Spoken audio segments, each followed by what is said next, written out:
My son forgot my name on a Tuesday, and I didn't yet realize it was already part of a plan. He came home from school and looked at me the way you look at a door: registered, processed, passed through. He said hi with a smile that had no origin behind his eyes. He was 9. He had called me Dad every day of his life. I told myself it was a phase. I watched him eat dinner in silence, finish his homework in 40 minutes when it usually took 2 hours, and go to bed without being asked. I told myself it was fine. On Thursday night, Marcus came to kiss us goodnight, something he hadn't done in weeks, and pressed his lips to my forehead with the precision of someone following a checklist.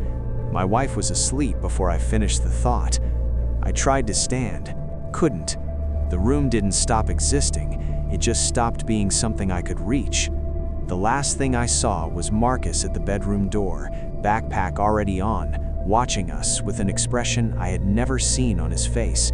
It wasn't guilt, it was confirmation. I woke up at 4 a.m. with my face against the mattress and my wife already screaming his name down the hallway.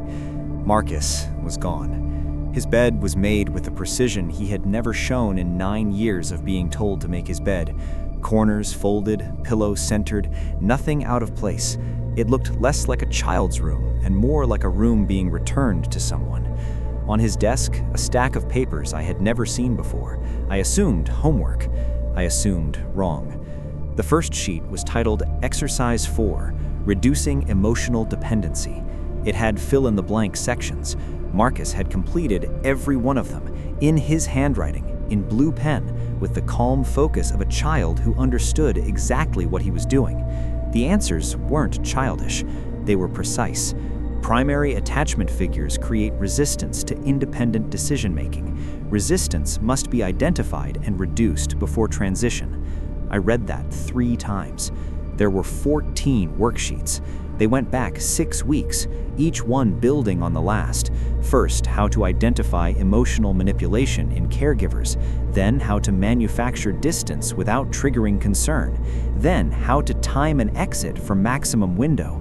The progression was patient and deliberate, designed for a 9-year-old mind, but authored by something much older. I kept thinking about the last 6 weeks, the silences I had interpreted as maturity, the distance I had called a phase, the new efficiency that had made my wife say, half joking, that maybe he was finally growing up. He had been in training. The last worksheet had no title, a single page, a single instruction written at the top in someone else's handwriting, neater than Marcus's, deliberate, the kind of script a teacher uses when she wants you to feel the weight of every letter. You are ready. I called the police at 4:47 a.m. The officer who answered already knew my son's name before I finished saying it. 6 other children from Marcus's school, all gone before dawn, all beds made, all parents woken up too late. He asked if my son had a teacher named Claire Holloway. I said yes. He went quiet for a moment that lasted too long. Then he said they were already looking. They found Claire Holloway's car at a rest stop 40 minutes outside the city. Empty. A coffee cup still warm in the cup holder. A road atlas open on the passenger seat with 3 routes highlighted in yellow. North, east, and straight back through the city center. The officer said it looked like she had stopped deliberately, like she had wanted the car to be found. We drove there anyway. The rest stop was ordinary in the way that makes everything feel wrong. A parking lot, a vending machine humming against a concrete wall, pine trees at the edge of the light. My wife walked the perimeter twice. I stood next to Claire's car and looked at the atlas. The highlighted routes didn't converge anywhere. No circled destination, no final point. Just roads spreading outward in 3 directions, like the purpose was movement itself, like the point was that they were going and we weren't. I found Marcus's notebook near the tree line, the blue one I had bought him at the start of the year, his name on the cover in his own handwriting. I stood there for a moment before I picked it up, because some part of me already understood that opening it was going to change the shape of everything that came after. Most of it was ordinary. Math problems, a book report on a novel I didn't recognize, A spelling list from September with 3 words circled that he'd gotten wrong.